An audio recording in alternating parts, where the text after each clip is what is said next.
Hi, everyone. This is Christine Clifton with Mindful Business Matters. I'm also the author of Your Spirit at Work, as well as the author of You Don't Have to Shout to Stand Out. And today's free class is the pitfalls of purpose. And I use quotes around purpose.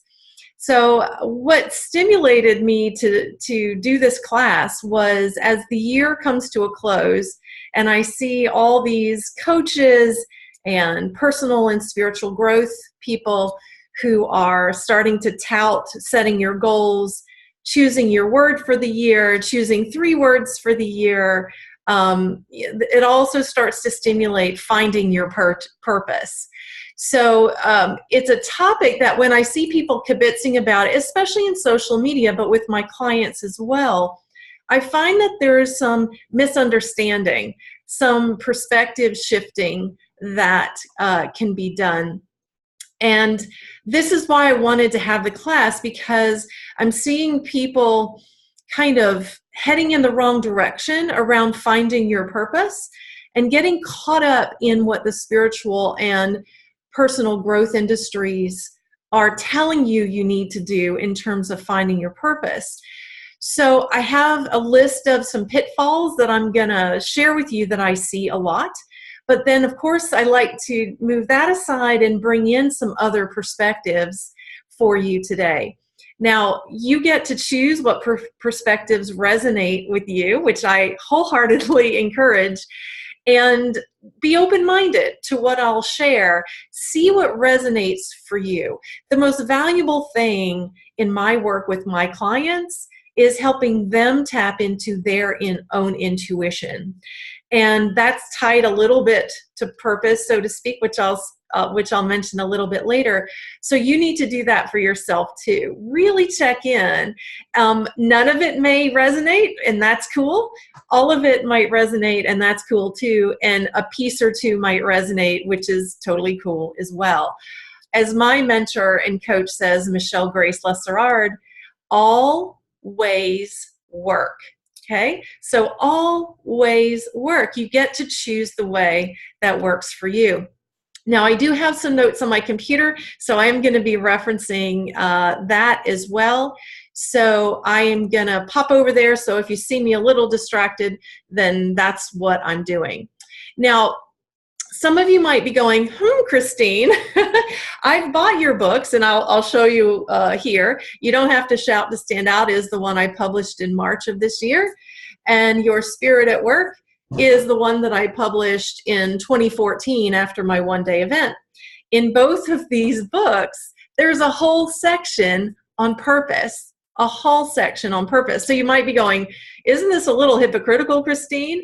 Or my clients who might be watching this or on the recording, you might be going, well, that's odd because we did purpose work together in our sessions. So yes, we did. And how that's different than what I'm seeing is that I would think all of you would agree, those of you who've experienced my purpose work, is I didn't tell you you have to go out and find it. Like I didn't say like this is now your life goal to find your purpose. And I'll tell you why that I don't do it that way. Instead, it's really a going within and a recognition of your nature, your natural self, your natural wiring, what lights you up, what carries light energy for you. These are all the words that I like to use. Along with joy and lightness of being are also words that I like to use. And so I have a feeling that unintentionally, the personal and spiritual growth industries have created a requirement in people's minds that they've got to figure out what their purpose is. Like this is something they've got to do or they can't be a fulfilled human being. And so I don't want you to get that sense from this class at all. I'm not dinging the personal and spiritual growth industries. I think they're unconscious about how they're creating a demand for finding your purpose. And I don't think they're getting to the root of what's behind purpose, at least with what I see. Now, I feel that way a little bit, just to give you a comparison about the law of attraction, or specifically the book and the series called The Secret.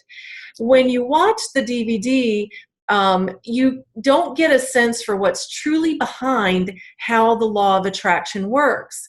What's truly behind it is your feelings or your resonance around what it is you're choosing to manifest or bring into your life.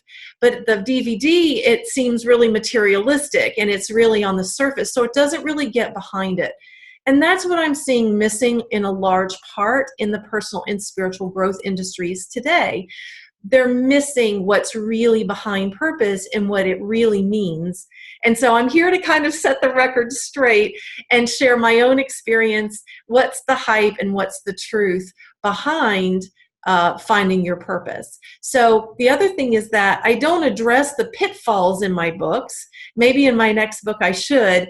And so this class is giving me the opportunity to share those pitfalls now and what I'm seeing. So again, what's stimulating this is as the year closes, everyone starts looking ahead to 2018. We're getting messages that we have to plan. We're getting messages that we have to choose a word for the year or 3 words for the year. We're getting messages we have to find our purpose. And I'm going to set some of that straight, at least in my world. And again, take what works for you or not. So if you have a pen and paper, I've got, 6 pitfalls of purpose, at least that I took in my notes for you today. And I want to go through those so that you can jot them down if you choose. Again, try them on for size, see what works and see what doesn't. So often when I ask people what their purpose is, they'll say, my purpose is to help other people. The pitfall in that is twofold. One is that our purpose is not wired in our doing.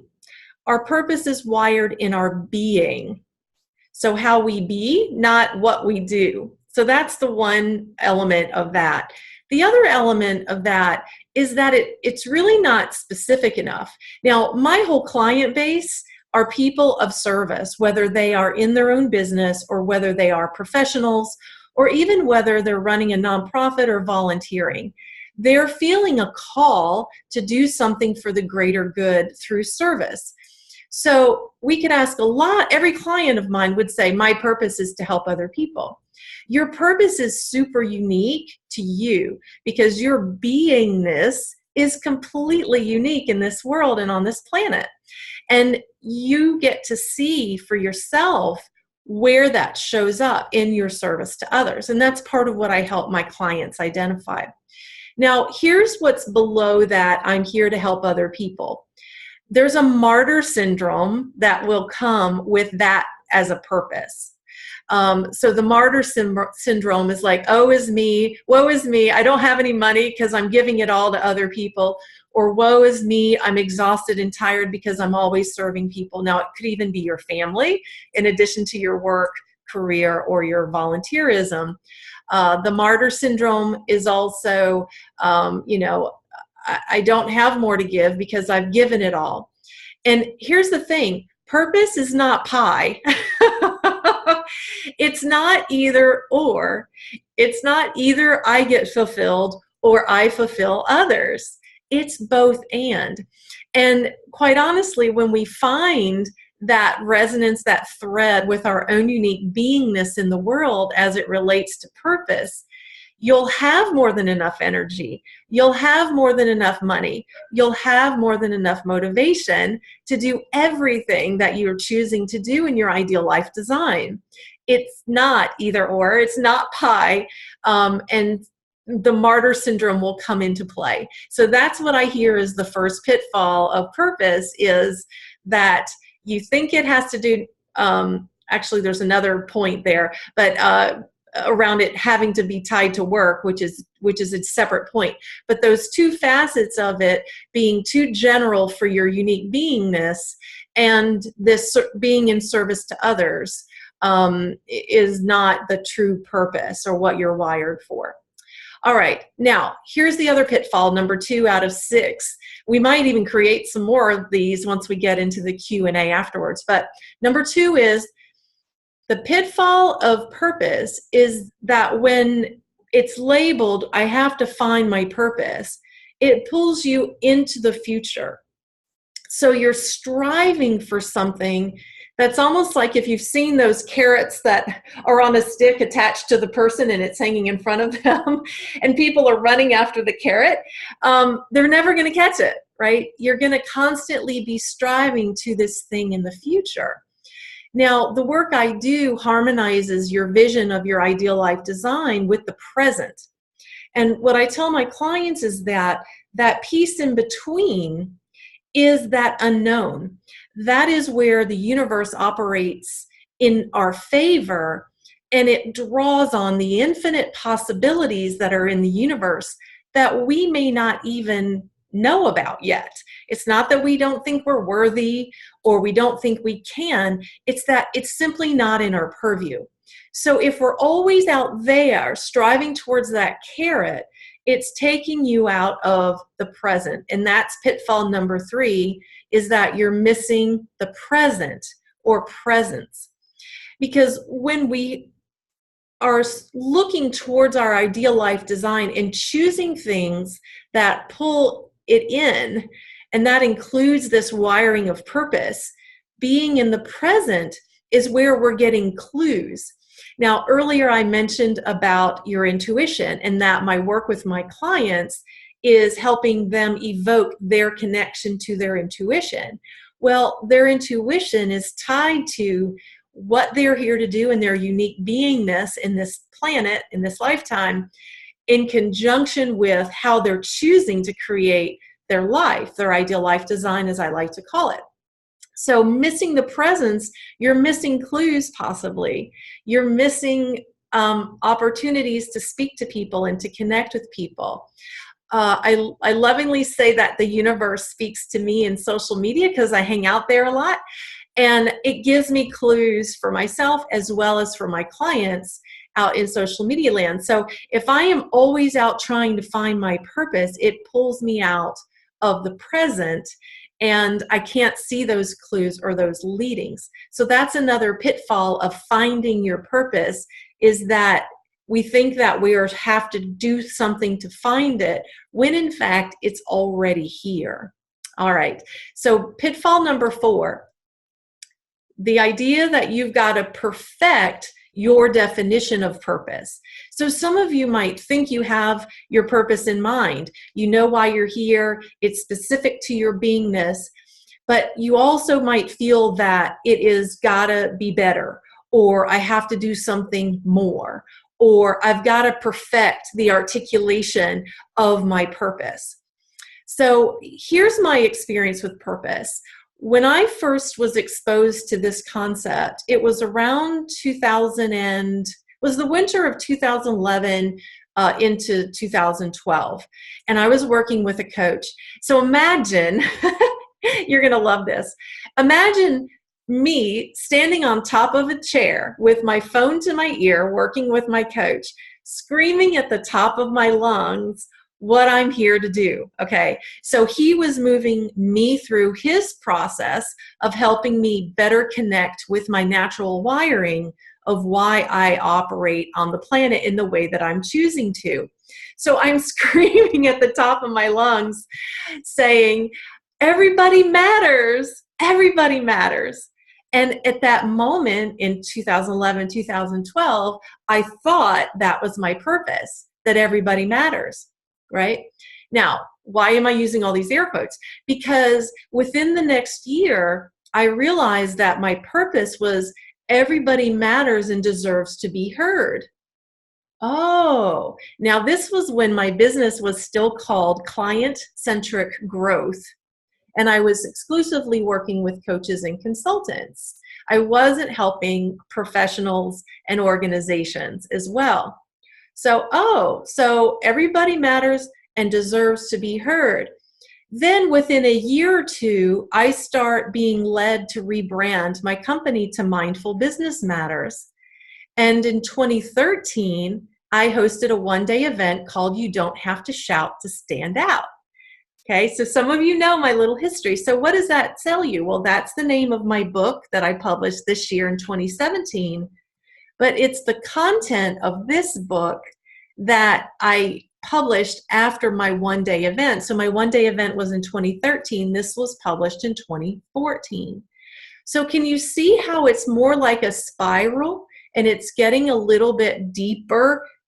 It's coming off of Everybody Matters and Deserves to Be Heard. And then I started fine-tuning my work around conversations, right?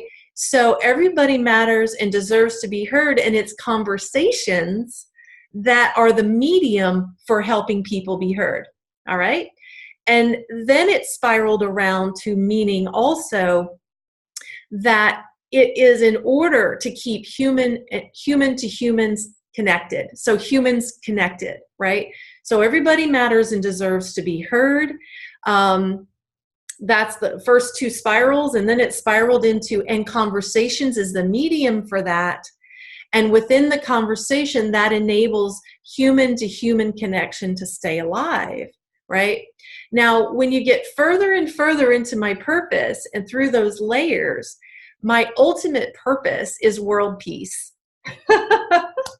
Now, that may sound like the answer to a beauty pageant, question, that I'm here for world peace.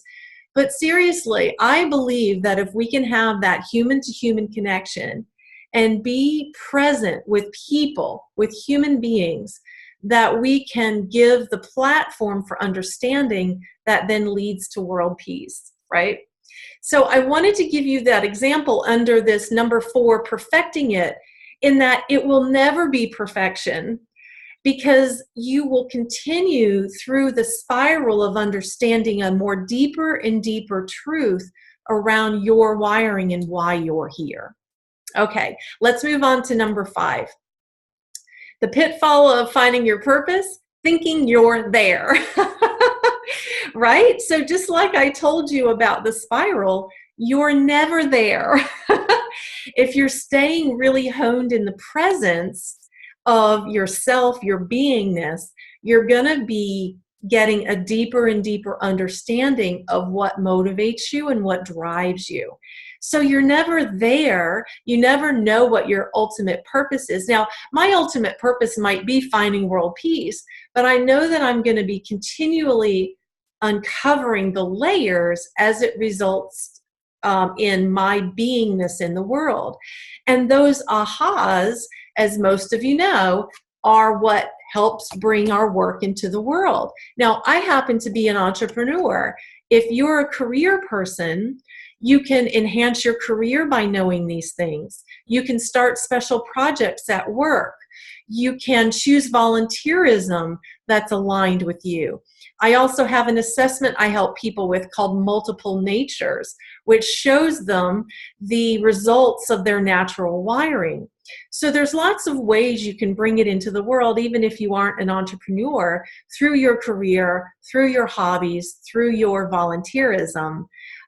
You're never there. You're always refining and understanding it better. All right, now number 6 is thinking it's work related. So I referenced this on the first bullet point, but a big pitfall of purpose is that people think it's work related.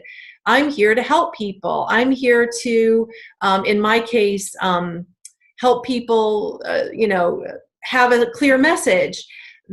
It's not work related. It's deeper than that. So when you think about those examples of my own purpose that I gave you, none of those are work related. Everybody matters and deserves to be heard, and conversations are the medium because it keeps human to human connection alive. Like, I can demonstrate that string of consciousness in all of my doing as well as my being. It's not only in the facet of my work. And the fact of the matter is, your sacred calling or your sacred work is identified or shows up in all areas of your life. So when I go get a coffee at the coffee shop, I'm engaging with that barista because it's human to human connection. And you and what you're wired for is going to be showing up in all areas of your life, not just work related. All right. So let's recap quickly those 6 pitfalls of purpose. If you've taken notes, We can add to these possibly at the open Q&A. But here's the first one is the martyr syndrome. Mistakenly thinking that your purpose is to help others exclusively and at the detriment of yourself. Number 2, striving towards the future. Number 3, missing the present. Number 4, perfecting your purpose. Number 5, thinking you're there. And number 6, thinking it's work related. All right, so now what I want to do is, since I've addressed the pitfalls, I want to bring in some other ways to consider your purpose. Some of them I've alluded to, but I want to go into some other specifics here. So your purpose, if you don't know what yours is, what you can simply do is, when you feel motivated to do something or to act, pause and ask yourself, why is this feeling so important for me? What's motivating me into this action? What about it is compelling me? That's going to get you a little bit closer. So that's where you know that you're in the present, because if you're feeling aroused, if your intuition is saying, yes, I need to do that, maybe it was stepping into this class, you get to say, why was that important to me? What's the reason behind why I chose that? You'll be able to start seeing themes in your life, and you will probably see it across, again, all areas. So it's the reason behind what you do. It's motivating you in the moment to do something. You might also say, hey, what is it that you stand for? So think about that image of me standing on the chair in my house with the phone to my ear on with my coach, who's having me shake my fist at the world saying, everybody matters. What is yours? What would you stand on a chair screaming in your home about that you feel so strongly about? That's wired to your purpose, your cause, your belief. That's what Simon Sinek, as most of you know, who I admire, he calls your why, your purpose, cause, or belief. So think about it in a broader sense than just your purpose. Think about it in terms of what you stand for. There's nothing more powerful than that. And that's the messaging work I do with my clients, is that I get them in that place of what they stand for, because they will be able to articulate that more strongly, more confidently, and more authentically than any elevator pitch. Okay? So what you stand for. Also, what's most important now, which I alluded to earlier as well. As you think about planning, you probably have 15 ideas that you want to bring into the world. Maybe not 15, maybe 3. But when you look at whatever that list is, really tap into your intuition and say, what's feeling most important to me right now? And so that is your intuition telling you that if you have this vision of ideal life design and you're staying present and checking into that intuition, that squiggly line in between is up to the universe, not to you, right? You know how you want to be creating your life, and you're being present and looking for those clues so you'll know what's most important right now. So that is that harmonization. Now I'm going to pop over to an image. I'm going to share my screen in an image. And here we go. Hold on. All right. Take a look at this image, everybody. What are your plans, right? There's the checkered flag for the end result. And now look at the other image. The universe's plans for you. It's up, it's rocky, there's a drawbridge, there's some water, there's rain, and then there's sun at the end.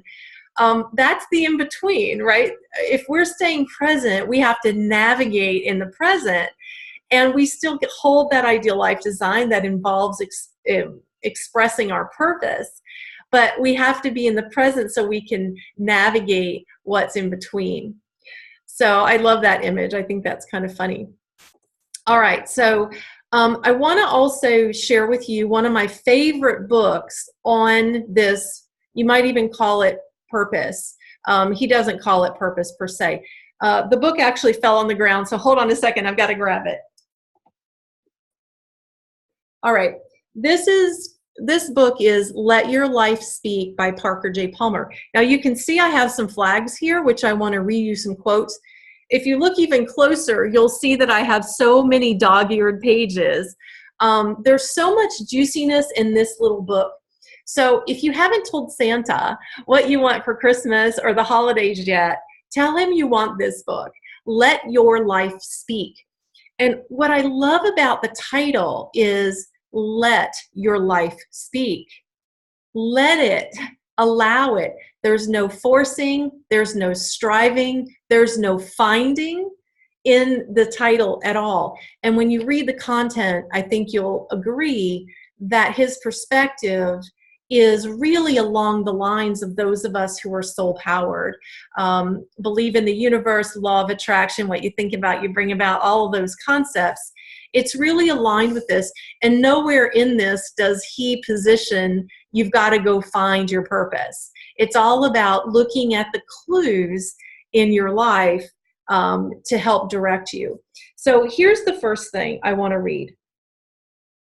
The word vocation means, it is rooted in the word in Latin for voice, vocation, voice. So it's literally a calling that you hear, your vocation.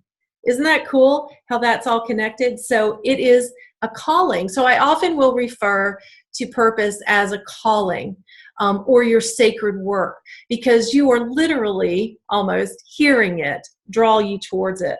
So that's one other thing to consider, or another way to change your perspective of purpose. Here's another one. Frederick Buechner, he cites, Parker J. Palmer cites this in his book. So this isn't Parker's quote, but it's Frederick Buechner. I think I'm pronouncing that right. He defines true vocation as when self joins service. So remember when I said the pitfall isn't either or, it's both and. You can fill yourself up and give from that place of overflow. It's both serving yourself and serving through service. So here's what he says. Vocation is the place where your deep gladness meets the world's deep need. Okay, I'm going to read that again. Vocation, or your calling, is where your deep gladness meets the world's deep need. Now, let me tell you folks, I love, love, love that quote, because what happens if you're an entrepreneur, especially when you start thinking about what you're going to offer into the world, you start thinking, what do they want? I want to give them what they want. How do I construct it so people sign up or so they register? I even fell into that a little bit when I wanted to do this class. But what I came back around to was, no, what is my deep gladness? Why is it that I want to bring this class into the world? And that's what I posted. And that's how I got 20 people to register, because my strength of conviction around my deep gladness, wanting to bring this perspective to people, is what drew you in. And I get to trust, whether it's one person or 100 people that join, that those are the people who resonate with my vocation or my calling. Okay? Here's another one. You can look at vocation or calling or purpose, cause, belief, whatever you call it, in this way. Vocation at its deepest level is something that I can't not do for reasons I'm unable to explain to anyone else and don't fully understand myself, but that are nonetheless compelling. All right, I'm going to read that one more time because this is huge. Vocation at its deepest level is something that I can't not do, meaning I can't help it. For me, one of those things is connecting people. Why? Because I'm all about human-to-human connection. So vocation at its deepest level is something I can't not do for reasons I'm unable to explain. I'm unable to explain to anyone else, and I don't fully understand it myself, but that are nonetheless compelling. Whew, holy cow, right? So all of this hype around finding your purpose, and Parker's perspective here is that it doesn't even have to make sense to you. It is nonetheless compelling. All right, one last quote as we wrap up the pieces that I want to deliver today. Oh, this is a good one. This is actually tied back a little bit to the pitfalls, but I wanted to bring it up because I found this so true for myself. One sign that I'm violating my own vocation or nature in the name of nobility, meaning that martyr syndrome or service to others, is a condition called burnout. Burnout. You know you're burnt out when, well, let me reverse that. You're burnt out when you are acting consistently outside of your calling or your vocation or your true nature. I know that was true for me. The one course that I took for my coaching, it was a high-end coaching program. In January of 2012, I came on the other side of spending $10,000 with this program, and I was completely burnt out. And when I asked the woman who ran the group what to do about marketing burnout, she said, well, you're obviously not cut out for entrepreneurship then. Holy crow, right? I mean, at the time, that really took me out at the knees because I wasn't as confident about why I'm here and what I'm meant to do as I have been in the past. But when I heard that, I really thought, oh my God, I'm doing something wrong. How is that possible? How could I spend $10,000 on a coaching program and a year into it have the leader of the program tell me that I wasn't meant for entrepreneurship? Well, now I know my burnout was aligned with being out of my true nature, out of my calling, out of my purpose. So that book, if you just joined us later, I see more people have joined now that I've come off of my notes and from reading the book. Welcome, everybody. And it's Let Your Life Speak by Parker J. Palmer. So ask Santa for that book because it really is amazing.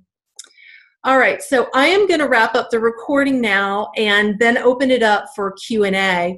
So get ready. All of you are on mute and on your video is blocked. But when I stop the recording, I welcome you to unmute yourself and make sure dogs aren't barking in the background and turn your video on so I can see your beautiful faces. So before I do that, though, I want to wind down as you prepare for that.